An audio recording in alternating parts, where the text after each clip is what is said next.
The Great Hall of the Galactic Coalition stretched for miles. Thousands of beings from across the galaxy sat in floating chairs that moved around the massive space. Some had scales, others had fur, and many looked nothing like anything found. On Earth, in the very back corner, almost hidden from view, sat the human delegation. Ambassador Sarah Martinez adjusted her simple black suit and watched the chaos before her. For 3 years, she had represented Earth at these meetings. For 3 years, she had been ignored. The mining crisis on Vega 7 grows worse each day, announced Speaker Thal, a tall being with blue skin and 4 arms. We need solutions, not more talk. Sarah stood up from her chair. The tiny light above her seat blinked, showing she wanted to speak. She waited and waited. The light kept blinking, but no one called on her. The Alteran solution seems wise, said another delegate. We should send more security ships. That will cost too much, replied a third voice. The Centauri. Plan is better. We build more walls around the mining sites. Sarah kept standing. Her light kept blinking. Finally, she spoke without being called. Honored delegates, she said, her voice carrying across the hall. Earth has studied this problem. We have a different idea. A wave of annoyed sounds filled the hall. Many delegates turned to look at her with what humans would call dirty looks. The human speaks without permission, said Speaker Thal. This is not proper. I have been trying to get permission for 2 hours, Sarah said calmly. My light has been on this whole time. Perhaps the human does not understand how important meetings work, said a delegate with tentacles instead of arms. The young species should listen and learn, not interrupt their elders. Sarah felt her face grow hot, but she kept her voice steady. With respect, the miners on Vega 7 are dying while we talk about walls and ships. Earth has dealt with similar problems. We know what works. Earth? The tentacled being made a sound like laughter. Your species has been in space for what, 200 years? My people have been traveling between stars for 50,000 years. What could you possibly teach us? The pirates attacking the mines use hit-and-run tactics, Sarah continued. They strike fast and leave before security arrives. More ships and walls won't stop them. But if we change how the miners work, if we make the mines mobile instead of fixed, the pirates can't predict where to attack. The hall grew quiet for a moment. Then Speaker Thal spoke. Mobile mines? This is foolish talk. The infrastructure costs would be enormous. The young human clearly does not understand economics. Actually, Sarah said, pulling out a datapad, our calculations show mobile mining would cost 60%. Less than current methods while producing 40% more, or Earth has been using mobile mining in our asteroid belts for decades, but no one was listening anymore. The delegates had returned to their own conversations. Some were even laughing. Doctor. James Chun, sitting next to Sarah, gently touched her arm. Sit down, Sarah. They've made up their minds. Sarah sat, her hands shaking with anger and frustration. This was always how it went. The coalition asked for solutions, but they only wanted to hear from the elder species. Humans were tolerated, nothing more. 6 months later, the Vega 7. Mines were destroyed. Pirates had used exactly the tactics Sarah had predicted. 3,000 miners died. The coalition's response was to build bigger walls and send more ships. Just as they had planned, the real disaster came a year after that. Sarah was in her office on the coalition station when her assistant rushed in. Ambassador, you need to see this, said Lieutenant Torres, holding a communication device. The message was from Captain Rodriguez of the Earthship Vigilant, stationed near the outer rim. Sarah listened with growing alarm. Ambassador, we've detected massive fleet movements in the void sector. Unknown ships, design we've never seen. They're big, and there are a lot of them. Request permission to investigate further. Something's not right out here. Sarah immediately called for an emergency session of the Coalition Council. It took 3 days to arrange, and when it finally happened, most of the important delegates sent assistants instead of coming themselves. The human delegation has requested this meeting, announced Speaker Thal, sounding bored. Ambassador Martinez, you have 5 minutes. Thank you, Speaker. Our ships have detected a large unknown fleet in the void sector. We believe this could be a serious threat to coalition space. The assistant delegates looked uninterested. One was playing with what looked like a handheld game. "How large is this fleet?" asked the Alteran assistant. "Our best estimates put it at over 500 ships, possibly more.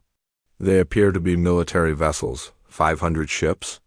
The tentacle delegate's assistant laughed. "The coalition has over 10,000 ships. Why should we worry about 500 unknowns? They are probably just traders or explorers." "Our analysis suggests otherwise," Sarah insisted. "Their movement patterns indicate hostile intent. They're arranging in attack formations." "Human analysis," said another assistant dismissively. "Your species sees threats everywhere." This is what happens when a warlike people try to understand peaceful galaxy. Sarah's face turned red. "Warlike? Earth has been peaceful for over a century. We're trying to help prevent a war, not start one." "The meeting time is up," announced Speaker Thal. "We will consider the human concerns and respond appropriately." The response came 2 weeks later. A junior administrator delivered a single-page document to Sarah's office. The message was simple. "The Coalition Security Council has reviewed the human report. No action is deemed necessary at this time." Captain Rodriguez sent 3 more reports over the next month. Each one described the unknown fleet growing larger and moving closer to coalition space. Each report was filed away and ignored. Then came the day that changed everything. Sarah was having lunch with Dr. Chun when every alarm on the station began ringing. Emergency lights flashed red throughout the corridors. The communication system crackled to life. "All personnel to emergency stations. We are receiving distress calls from the Kepler mining colony. They report they are under attack by unknown vessels." Sarah and Chun ran to the emergency command center. The main screen showed a live feed from Kepler colony. Massive black ships filled the sky, firing weapons that turned buildings to dust. The colony's defenses, which had seemed so strong on paper, were being destroyed like toys. "How many ships?" Someone asked to double quotes 50. "No, 70. "The count keeps rising," replied the sensor operator. Sarah watched in horror as the colony died. She thought about Captain Rodriguez's warnings, about her own ignored reports. The unknown fleet from the void sector had finally moved into coalition space. "We need to evacuate the remaining colonists," she said. "With what ships?" replied the station commander. "The nearest coalition fleet is 6 days away." By the time coalition forces arrived, Kepler colony was gone. 15,000 beings were dead. The unknown ships had vanished as quickly as they had appeared. The investigation that followed was swift and brutal. The coalition needed someone to blame, and humans made an easy target. "The human delegation failed to communicate the urgency of the threat," declared the final report. "Their warnings were unclear and poorly presented. This tragedy could have been prevented with proper reporting procedures." Sarah stood before the full Coalition Council as Speaker Thal read the punishment. "Effective immediately, the human delegation is stripped of voting rights in all council matters. Humans will be restricted to observer status only. Furthermore, human military vessels are banned from coalition space without explicit permission." Sarah felt something break inside her chest. "You're blaming us for your own failure to listen?" "The humans have proven they cannot handle the responsibilities of full membership," Speaker Thal continued. "Perhaps in a few centuries, when your species has matured, we can revisit this decision." That night, Sarah sent her final message to Earth. Recommendation: complete withdrawal from coalition. "They don't want our help, and they don't deserve it." 3 months later, every human diplomat, scientist, and observer left coalition space. Earth's borders closed. The Sol system went silent. The galaxy had pushed humanity aside. Soon, they would regret it more than they could possibly imagine. 50 years had passed since the last human ship left coalition space. The galaxy had forgotten about the angry species from Sol. Life continued as it always had for the great powers of the coalition on the capital world of Centauri Prime.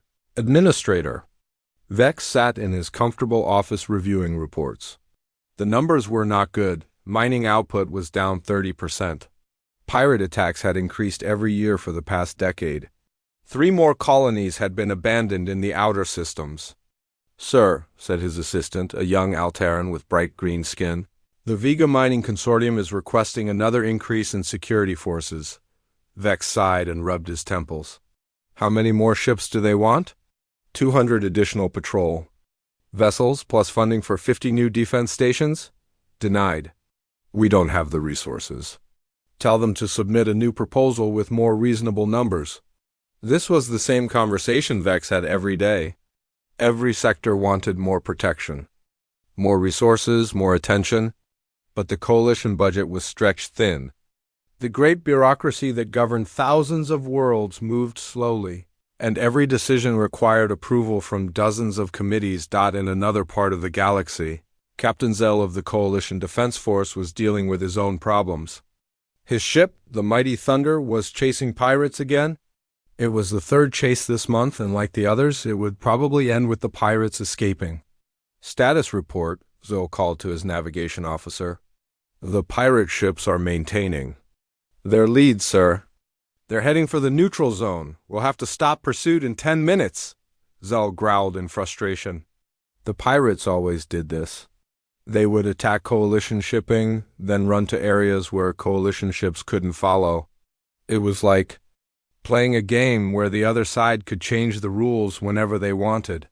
"Why can't we follow them into the neutral zone?" asked the young communications officer. "Politics," Zell replied. "The neutral zone belongs to 17 different species. Any coalition ship entering without permission could start a diplomatic incident. The paperwork alone would take months." The pirates knew this, of course. They had learned to work within the coalition's rules better than the coalition itself, but while the galaxy struggled with old problems, something different was happening.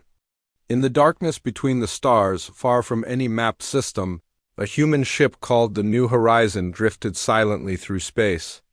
Captain Lisa Parks stood on the bridge, watching the construction below. Thousands of robotic workers were building something massive, something that had never existed before. "How long until the prototype is ready?" she asked her chief engineer. 2 more days, Captain.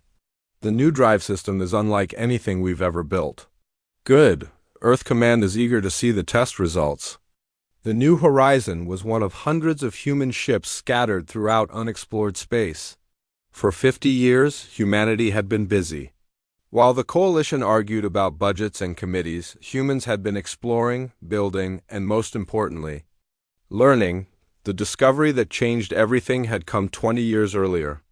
A human research ship called the Discovery had found something in a dead system on the far edge of the galaxy. It was a derelict alien vessel, but not from any species. The coalition knew about Dr. Amanda Foster, the lead scientist on the Discovery, had spent months studying the wreck. The technology was unlike anything humans had seen. The ship's computers were still partially functional, and what they contained was terrifying. "Captain," she had reported to Earth, "this ship belonged to something called the Convergence. According to their records, they've been systematically destroying civilizations for thousands of years. They're not traders or explorers, they're conquerors, but the scary news came with opportunity. The derelict ship contained advanced technology that humans could learn from. Not copy exactly, but understand and improve upon. Human scientists had always been good at taking ideas and making them better. The work had taken decades. But now humanity possessed technology that surpassed anything in coalition space. Their ships were faster, their weapons more powerful, and their computers smarter than anything the galaxy had seen. Captain Park watched as the final components were installed on the prototype vessel below. It was beautiful in its deadly simplicity. Where coalition ships were large and bulky, this human design was sleek and efficient. Where coalition vessels needed large crews, this ship could be operated by just 5 people. "Captain, we're receiving a priority message from Earth Command," reported the communications officer. The hologram that appeared showed Admiral Chun, the head of the Terran Space Force, He looked older than when Park had last seen him, but his eyes were still sharp. Lisa, I hope the prototype is nearly ready. We've got a situation developing. What kind of situation? Our deep space monitors have detected massive energy signatures moving toward Coalition space. The patterns match what we found in that convergence wreck 20 years ago. Park felt her stomach drop. How long do we have? Unknown, but based on their current speed, they'll reach the outer Coalition systems in less than 2 years. After the transmission ended, Park stared out at the prototype ship. Humanity had spent 50 years preparing for this moment, even though they hadn't known it was coming. They had built ships, trained crews, and developed weapons specifically designed to fight an enemy that learned and adapted. The question was whether they would use those ships to help the people who had thrown them out of the galaxy. Back in Coalition space, the problems were getting worse. Administrator Vex was reading the latest reports when his assistant burst into the office without knocking. Sir, we have an emergency. The Arcturus system is under attack. Vex looked up from his paperwork. Pirates again? No, sir, this is different. The attackers are using unknown technology. Our forces can't stop them. For the next 6 hours, Vex watched as the Arcturus system fell. The Coalition defense fleet, which should have easily defeated any pirate force, was destroyed in less than 3 hours. The enemy ships moved unlike anything anyone had seen before. They seemed to learn from each battle, adapting their tactics in real time. Get me Admiral Vex of the First Fleet, Vex ordered, when the Admiral's hologram appeared. His face was grim. Administrator, I've been watching the battle reports. This enemy is unlike anything we've faced. Our standard tactics aren't working, then use non-standard tactics. We don't have any. Our military doctrine hasn't changed in 300 years. Why would it? It always worked before. Vex realized with growing horror that the Coalition had become too comfortable. For centuries, they had been the most powerful force in the galaxy. They had never needed to innovate, never needed to adapt. Their enemies had always been weaker. Using older technology and simpler tactics. What do you recommend, Admiral? I think we need help, but I don't know where to get it. In the days that followed, more systems fell. The enemy, which intelligence reports began calling the Convergence, seemed unstoppable. They would attack a system, completely destroy all resistance, and then move on. They didn't seem interested in capturing territory or resources. They simply wanted to destroy. The Coalition's response was typical. They formed committees to study the problem. They held emergency sessions to discuss strategy. They sent diplomatic messages to the Convergence ships, hoping to negotiate. The Convergence didn't respond to any messages. They just kept coming. We need to try something different, said Admiral Vex during a military briefing. Our current approach isn't working. What do you suggest? Asked General Korth, the Coalition's senior military commander.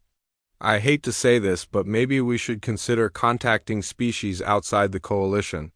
Maybe some of them have ideas we haven't thought of, like who? Admiral Vex paused before answering.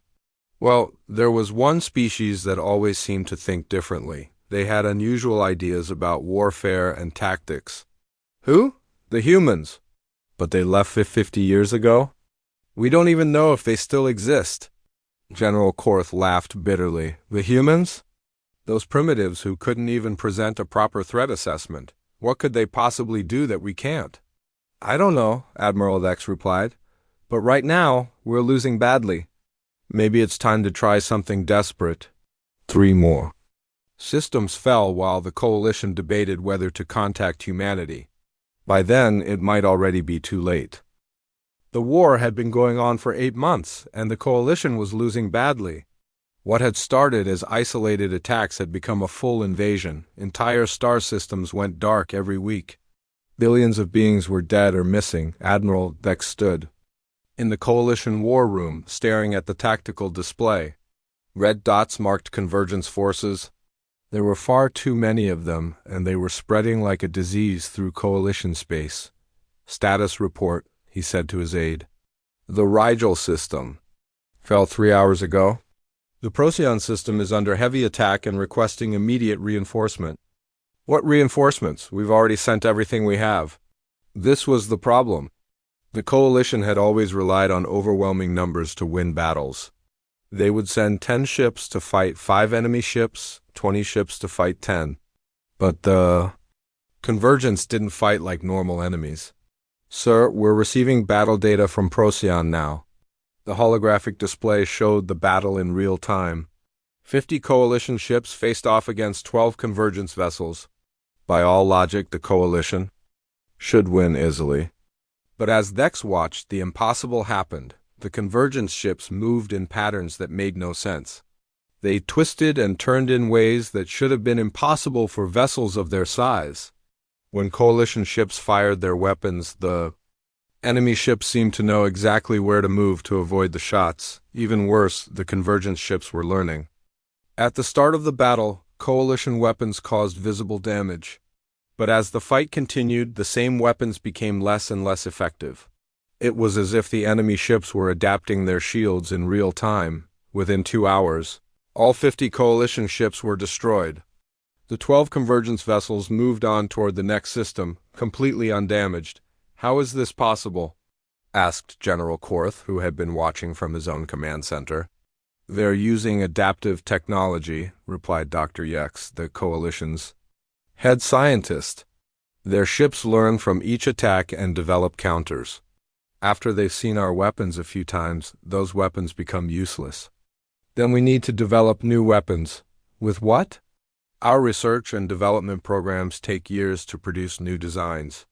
These enemies adapt in hours. Admiral Dex felt a deep despair settling over him. The coalition's greatest strength, their massive military, was useless against an enemy that could learn and adapt faster than they could respond. What about unconventional tactics? He asked. What do you mean? I don't know. Something they haven't seen before. Something they can't adapt to. Dr. Yex shook his head. Admiral, our military doctrine is 300 years old. We don't have unconventional tactics. We have standard battle formations and standard weapons. That's what has always worked. Well, it's not working now. The meeting was interrupted by an urgent communication from the outer systems. Captain Zell's voice came through the speakers, filled with static and fear. This is Captain Zell of the Mighty Thunder. We are retreating from the Vega system. The convergence forces they're not like anything we've ever seen. They're not just destroying our ships, they're studying them. What do you mean, studying them? Asked Admiral Dex. After they disabled my escort ships, they didn't destroy them immediately.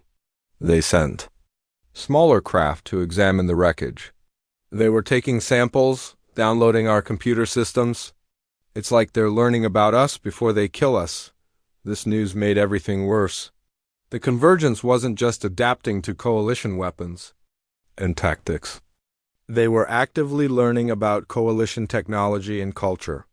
Each battle gave them more information to use against their enemies. Recommendation? Asked General Korth. Fall back to the core systems. Establish a defensive line around the most important worlds. Try to buy time while we figure out how to fight them. It was a desperate plan, but it was the only one they had. Over the next month, the coalition abandoned hundreds of systems, pulling their forces back to protect the capital worlds. The strategy worked briefly. The convergence advance slowed as coalition forces concentrated their defenses, but it was only a delay. The convergence ships seemed to take the time to study their enemies more thoroughly. When they resumed their attacks, they were even more effective than before. That's when Admiral Dex made his desperate suggestion. I think we need to contact the humans. He said during an emergency meeting of the coalition leadership. The reaction was immediate and negative. The humans? Said Speaker Thal. Those primitives abandoned us 50 years ago. What makes you think they would help us now? Besides, added Administrator Vex, what could they possibly do that we can't? They were barely capable of spaceflight when they left. Maybe that's exactly why we need them, Admiral Vex replied. The convergence has learned how to counter everything we do because our tactics are predictable. But humans always thought differently. They had strange ideas about warfare. Strange ideas that we rejected because they were impractical. Were they impractical, or were they just different from what we were used to? The debate continued for hours. In the end, desperation won over pride. A message was sent to the Sol system. The first official communication between humanity and the Coalition in 50 years. The message was simple. Coalition requests immediate assistance against hostile invasion force. Will provide full technical specifications of enemy capabilities. The response came back 3 days later, but it wasn't what anyone expected. Message received. However, we are unable to locate any Coalition diplomatic channels. Please verify your authority to speak for the Coalition government. It took another day for the Coalition leaders to understand what this meant. The humans were treating them like strangers. After 50 years of isolation, humanity no longer recognized Coalition authority or diplomatic protocols. A second message was sent. This time with full government authorization codes and signed by every major Coalition leader. The human response was even more confusing. Authorization codes not recognized. Please update to current diplomatic standards. What current diplomatic standards? Asked Speaker Thal. We've been using the same protocols for centuries. Dr. Yex had a disturbing thought. What if the humans have developed their own diplomatic systems? What if they no longer consider our protocols valid? This led to an even more disturbing realization. If humanity had developed new diplomatic standards, what else had they developed? A third message was sent, this time much simpler. Sol System, this is the Galactic Coalition. We are at war and need help. Please respond.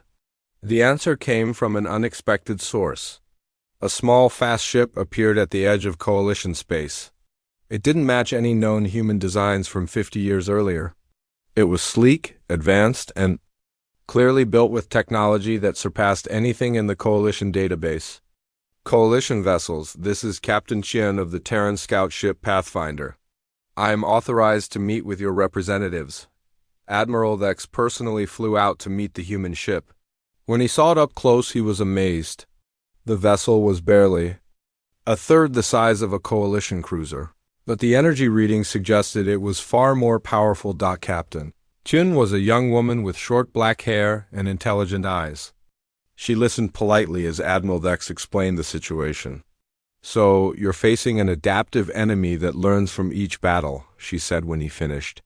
And your current tactics aren't working. That's correct. We were hoping humanity might have some suggestions. Captain Chen was quiet for a long moment. Admiral, may I ask you a question? Why are you fighting this enemy the same way you fought every other enemy for the past 300 years? Because those tactics have always worked. Have they? Worked against the Convergence? Well, no, but then why do you keep using them? Admiral Vex didn't have a good answer for that. He was beginning to realize that the Coalition's greatest weakness wasn't their technology or their numbers. It was their thinking. Captain Chun, would humanity be willing to help us? That decision is above my authority level, but I can arrange a meeting between your leaders and ours. Where? Neutral space and Admiral? You might want to prepare your people for some surprises. Humanity has changed quite a bit in the last 50 years. As the Pathfinder disappeared into hyperspace, Admiral Vex wondered what the human meant. By surprises, he would find out soon enough, and the revelation would change everything he thought he knew about the species the Coalition had once dismissed as primitives. The meeting was set for the neutral zone, halfway between Coalition space and what had once been human territory. Admiral Vex brought 3 of the Coalition's largest diplomatic ships, carrying representatives from 12 major species. It was meant to show respect and importance.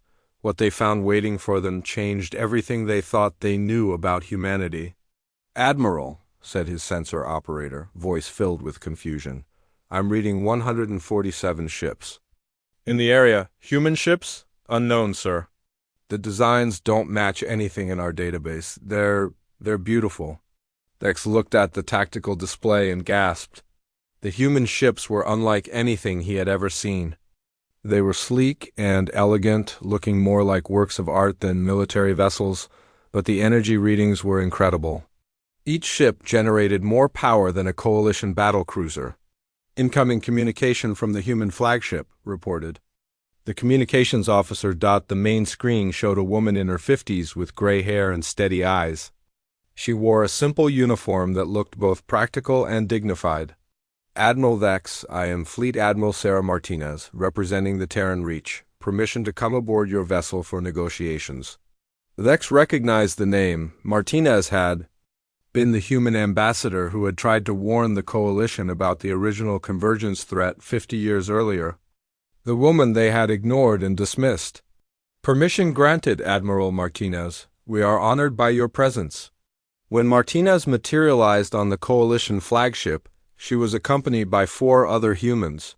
They looked confident and calm, very different from the worried diplomats who had left Coalition space decades earlier. Thank you for agreeing to meet with us, said Admiral Vex.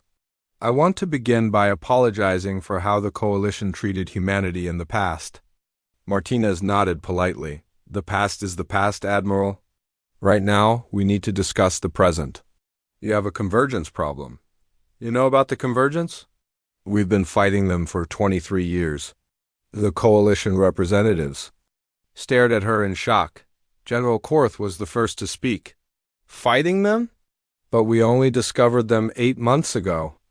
The convergence has been probing the galaxy for much longer than that, Martinez explained. They sent scout fleets to test defenses and gather intelligence. We detected their first probe ships 23 years ago. Why didn't you warn us? Asked Speaker Thal. Martinez gave him a look that could have frozen water. Would you have listened? The uncomfortable silence that followed answered the question. Tell us about these battles, said Admiral Vex. Martinez activated a holographic projector. The display showed star maps with dozens of battle sites marked in red. The first convergence probe consisted of 50 ships. They attacked one of our outer colonies, expecting easy victory. They learned quickly that humans fight differently than the Coalition. What do you mean? Your tactics are predictable, Admiral. You arrange your ships in standard formations, use standard weapons, follow standard procedures. The convergence adapted to your methods in a matter of hours because they've seen similar tactics from dozens of other species. And human tactics are different? Human tactics are chaotic? We don't follow standard formations because we don't have standard formations. Every battle is different. Every commander has their own approach. This makes us much harder to predict and counter. Dr. Yex leaned forward with interest. Can you give us an example? The Battle of Kepler Station, Martinez replied. The convergence sent 200 ships against our defensive force of 60 vessels. By your standards, we should have been destroyed. What happened? Commander Jackson decided to ram his flagship into the largest convergence ship while simultaneously launching all of our fighters in a suicide attack against their command vessel. Meanwhile, the rest of our fleet retreated to what appeared to be a cowardly withdrawal, but was actually a tactical repositioning to attack from an unexpected angle. Admiral Vex was horrified. He sacrificed his own ship. He sacrificed himself to win the battle. The convergence had never encountered a commander willing to use his own ship as a weapon. They had no counter for that tactic because it was completely insane by normal military standards. That's barbaric, said General Korth. That's victory, Martinez replied coldly. Commander Jackson's sacrifice saved 8 million colonists. The convergence force was completely destroyed. How many battles like this have you fought?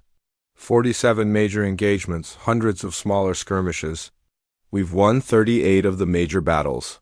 The Coalition representatives exchanged amazed looks. In 8 months of fighting, they hadn't won a single significant victory against the convergence. What about the battles you lost? Asked Dr. Yex. We learned from them. Each defeat taught us something new about convergence tactics and technology. We adapted our methods accordingly. But how is that possible? Said Speaker Thal. You're just one species. How can you adapt faster than our entire coalition? Martinez smiled grimly. Because we don't have committees, Speaker. When one of our commanders discovers a new tactic that works, every other commander knows about it within hours. When we develop a new weapon, it's in production within days. We don't spend months debating whether change is necessary. Admiral Vex was beginning to understand the scope of their mistake. Admiral Martinez, how large is your current military force? That information is classified. But I can tell you that the Terran Reach now encompasses over 300 star systems. 300 systems, General Korth gasped. But 50 years ago, humans barely controlled one system. 50 years ago, we were wasting time playing politics in coalition space, Martinez replied. After we left, we focused on what we do best, exploring, building, and preparing for threats like the Convergence. You knew they were coming? We found one of their derelict ships 27 years ago. We learned about their history, their technology, and their goals. We've been preparing for this war ever since. The implications of this revelation were staggering. While the coalition had been conducting business as usual, humanity had been building a military specifically designed to fight the Convergence. Admiral Martinez, said Admiral Vex, would the Terran Reach be willing to help us fight this enemy? That depends. What are you offering? Full restoration of human membership in the coalition. Voting rights, trade agreements, whatever you want. Martinez shook her head. Admiral, you're still thinking like you did 50 years ago. The Terran Reach doesn't want to join the coalition. We've built something better. Then what do you want? Complete operational command of the war effort. Access to all coalition. Military resources and intelligence. And when this war is over, formal recognition of the Terran Reach as an independent power. The coalition representatives were shocked by the demands. Speaker Thal was the first to object. Operational command? You expect us to hand over control of our entire military to a single species? No, Martinez replied. I expect you to hand over control to the species that actually knows how to fight this enemy. This is outrageous, said General Korth. The coalition has thousands of years of military experience. Experience fighting enemies that follow rules, Martinez replied. The Convergence doesn't follow rules. They adapt, they learn, and they destroy everything in their path. Your thousands of years of experience are useless against them. Admiral Vex realized they had no choice. What guarantee do we have that you can defeat the Convergence? The same guarantee you have with your current strategy, Martinez said. None, but at least we've actually won battles against them. The negotiations continued for 6 hours. In the end, desperation overcame pride. The coalition agreed to Martinez's terms. With one condition, human forces would work alongside coalition forces, not replace them entirely. Acceptable, Martinez said. But understand this. When human commanders give orders in battle, coalition forces will follow those orders without question. Hesitation gets people killed. Agreed. As the meeting ended, Admiral Vex had one more question. Admiral Martinez, why are you helping us? After the way we treated humanity, you would be justified in leaving us to fight this war alone. Martinez was quiet for a moment. Because the Convergence doesn't just want to destroy the coalition, Admiral. They want to destroy all sentient life in the galaxy. If you fall, we're next. This isn't about helping you. This is about survival. That night, as Admiral Vex reviewed the battle plans Martinez had provided, he realized that humanity had become something the coalition had never imagined. They weren't the primitive species that had been dismissed 50 years earlier. They were the galaxy's best hope for survival. The question now was whether it was too late to matter. The first joint operation between human and coalition forces took place 3 weeks after the agreement was signed. The target was the Rigel system, which had been under Convergence control for 2 months. Admiral Vex commanded the coalition. Forces from his flagship, while Fleet Admiral Martinez led the human fleet from her vessel, the Defiant. The contrast between their approaches was immediately obvious. Coalition forces assumed Standard Formation 7, Vex ordered his captains. Human forces scatter pattern Alpha. Remember, unpredictability is our advantage. Martinez commanded simultaneously. Admiral. Vex watched nervously as the human ships spread out in what looked like complete chaos. There was no obvious pattern to their movement, no clear formation. It went against everything he had learned about space warfare. "Admiral Martinez," he said over the communication channel, "your ships appear to be out of formation." "They're exactly where they need to be, Admiral Vex. Trust the plan." The convergence force in the Rigel system consisted of 30 ships, the same number as the combined human coalition fleet. By traditional thinking, it should be an even battle. But as the engagement began, it became clear that nothing about this fight would be traditional. The convergence ships moved to engage the coalition forces, which were arranged in their standard battle formation. As expected, the enemy began adapting to coalition weapons and tactics within minutes. "Coalition ships, our weapons are becoming less effective," reported Captain Zoll. "Standard countermeasures aren't working." "Acknowledged," replied Admiral Vex. "Begin evasive maneuvers." But just as the convergent ships began to dominate the battle, the human forces struck from completely unexpected angles. Instead of engaging in direct combat, they used hit-and-run tactics, striking fast and disappearing before the enemy could respond. "What are they doing?" asked Admiral Veldex's tactical officer. "Something the convergence hasn't seen before," Martinez replied over the communication channel. "They're trying to adapt to our tactics, but we're not giving them enough time to learn." The human ships moved like a pack of wolves, never attacking the same way twice. One moment they were firing from long range, the next they were making suicide runs at point-blank distance. Some ships pretended to retreat, only to turn around and attack from behind. Most shocking of all, 2 human captains actually rammed their ships into convergence vessels, sacrificing themselves to destroy enemies that threatened the fleet. "They're destroying their own ships," said General Korth, who was observing from the command center. "They're winning the battle," Martinez replied simply. She was right. Within 3 hours, all 30 convergence ships were destroyed. The coalition had lost 4 vessels, while the humans had lost 7, including the 2 ships that had been used as weapons. "How is this possible?" asked Admiral Vex after the battle. "The convergence adapts to predictable tactics," Martinez explained. "But they can't adapt to tactics that change constantly. Every time they think they understand what we're doing, we do something completely different." "But you lost more ships than we did." "We lost ships, but we won the battle." "Which would you prefer? Over the next 6 months, the joint human coalition forces won battle after battle.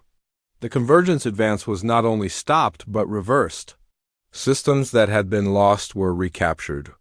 For the first time since the war began, the coalition was winning, but victory came at a cost that troubled many coalition leaders. Human tactics were effective, but they were also brutal. Human commanders regularly made decisions that sacrificed their own people to achieve objectives. "They fight like savages," complained General Korth during one military briefing. "They fight like warriors," Admiral Vex replied. "There's a difference." The difference became clear during the Battle of Procyon, the largest engagement of the war. The convergence had massed over 200 ships in a desperate attempt to break through to the coalition core worlds. The human response was devastating in its simplicity. Instead of engaging in a traditional space battle, Admiral Martinez ordered a coordinated strike on the convergence command ships using a tactic no sane military commander would consider. "All human vessels implement Ghost Protocol," she ordered. "What's Ghost Protocol?" asked Admiral Vex. "You'll see." What followed was the most terrifying display of military effectiveness Admiral Vex had ever witnessed. Every human ship in the fleet shut down all non-essential systems, including life support and artificial gravity. They drifted silently through space like dead hulks, invisible to most sensors. The convergence ships, seeing what appeared to be a defeated enemy, moved in for the killing blow. That's when the dead human ships suddenly came alive, firing at point-blank range before the enemy could react. The battle lasted less than an hour. 197 convergence ships were destroyed. The remaining 3 retreated in what appeared to be panic. "Casualties?" asked Admiral Vex. 14 human ships lost, 6 coalition vessels damaged but repairable, reported Martinez. How many human crew members died from the life support shutdown? Martinez paused before answering. 43, Admiral Vex was horrified. You killed your own people to win a battle? I asked for volunteers, Martinez replied. Every ship in the fleet volunteered. The 43 who died knew the risks and accepted them. That's monstrous. That's war, Admiral. The Convergence doesn't care about our ethics or our comfort. They only understand force and effectiveness. The conversation was interrupted by an urgent message from Coalition intelligence. Admiral Martinez, Admiral Vex, we've located the main Convergence base. It's a massive installation in the Void sector, heavily defended by over 500 ships. Martinez studied the intelligence report. This is it, the final battle. If we can destroy their base, the war is over. 500 ships, said Admiral. Vex, we can muster maybe 200 vessels? Numbers won't matter if we do this right, Martinez replied. But it will require perfect coordination between human and coalition forces. What do you need? Trust, Admiral. Complete trust. What I'm about to propose will seem insane, but it's the only way to win. Martinez's plan was indeed insane. It involved sending the entire coalition fleet in a direct frontal assault on the Convergence base, drawing all enemy ships into a massive battle. Meanwhile, a small force of human ships would use the battle as cover to infiltrate the base itself. You want us to serve as bait? Said General Korth. I want you to serve as heroes, Martinez replied. This plan only works if the coalition forces fight harder than they've ever fought before. You need to make the Convergence believe they're winning right up until the moment they lose. The final battle took place in the Void sector, where the war had begun. The coalition fleet, larger than any force they had ever assembled, faced off against the full might of the Convergence. Admiral Vex led the assault personally, knowing that many of his ships would not survive. As the battle raged, he watched human ships perform impossible maneuvers, sacrificing themselves to protect coalition vessels. Why are they doing this? Asked his tactical officer. Because they understand something we forgot, Vex replied. Sometimes the price of victory is everything you have. The battle lasted 8 hours. When it was over, the Convergence base was destroyed, their fleet was broken, and the war was won. But the cost was enormous. Over half the coalition fleet was destroyed or damaged beyond repair. The human losses were even higher. In the aftermath, as rescue ships searched for survivors. Admiral Vex found Admiral Martinez on the bridge of her damaged flagship. We won, she said simply. At what cost? The cost of freedom, Admiral. The cost of survival. The Convergence will not threaten this galaxy again. And what happens now? Martinez looked out at the debris field that had once been the greatest threat the galaxy had ever faced. Now you go back to your committees and your politics. We go back to our exploration and our building. And hopefully we both remember the lessons of this war. What lessons? That pride comes before the fall. That old ways don't always work. And that sometimes the people you dismiss as primitives are the ones who save your civilization. As the human and coalition fleets prepared to return to their respective territories, Admiral Vex realized that the galaxy had changed forever. Humanity was no longer the junior species begging for acceptance.